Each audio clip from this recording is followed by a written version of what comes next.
Well, that's what it is, Skipp. Appreciate you coming in, and congrats on the work that you've been doing, man. I'm sure that you could really look at some of the lives that you saved that really could help offset some of the things you did in the past, which I'm sure you're now proud of. Yeah. But a lot of people don't actually get to do the other side of the work. Yes, sir. You know, they could just sit there and regret what they did before, but you actually have put it into action and are actually out here, you know, fixing things, de-escalating things and so forth, and offering people hope. Because, you know, I've always said this, that the criminal system is like a forever punishment situation. Once you get a felony, that's it. It's stuck on your record forever. You go apply for a job, they could legally tell you we don't hire felons. Right. You go apply for an apartment, they could say we don't rent to felons. Perfectly legal. You can't claim racism, you can't claim discrimination. It's perfectly legal, which then puts people coming out of the prison system in a situation where they may have to go back to doing what they were doing before, which ends up sending them back to the prison system before. Right. I really hate the way it works. I feel like if you did your time, you should come out with a clean slate. Right. But unfortunately, it doesn't work that way. It almost as if they want people to go back again. And sometimes they get it wrong. I shared with you that I did so much time in Indian Springs, Clark County Jail, all that. I was arrested in '88 for a burglary that happened in '87. I was in Nevada, in prison, but they said I did the burglary. So sometimes they get it wrong. I was married to a young lady who did 16 years for a home invasion robbery. She wasn't even there.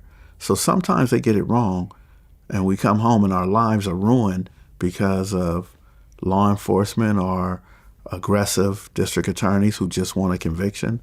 So the justice system needs a lot of healing. If I could just say this last thing, I got a friend who wanted to kill everybody in the house, and he admitted it.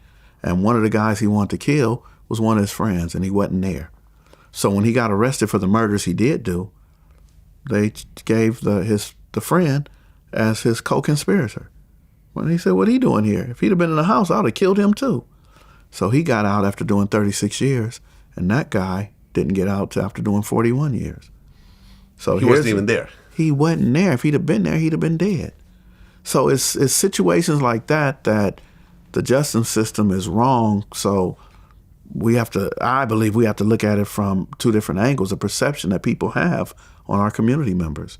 And I can't just give you a charge because you were there, because we believe you did it or we want to make you do it. But that's how society sees. Just like the young man took his shirt off and showed his wristband. I'm in prison. I know Skipp. Skipp didn't do it. I saw who did it, and it wasn't Skipp. Two people still want to find me guilty. Mm-hmm. I got a 10-2 hung jury.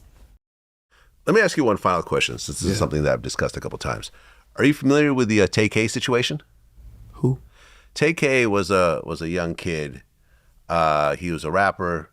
He did a song called "The Race" that became popular because at 16 he was involved in a home invasion robbery where someone got killed.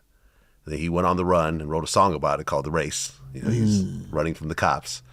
And then maybe about 6 months later, he tried to rob a cameraman. He was 17 at the time, ended up killing the cameraman. He got, I think, 50 years for the first murder. He just got convicted for the second murder. He got 80 years for the second murder. He's in his early 20s at this point. Do you think it's fair to give someone who's in their teens that type of time, considering how heinous the crimes are? Or do you feel that even though these awful mistakes were made, that he should still get out at some point and have a chance to live his life and redeem himself? So I believe because of his age that yes, but I believe that the sentencing was right, 50 years, 80 years, especially the 80 years, because he already knew he was in the race.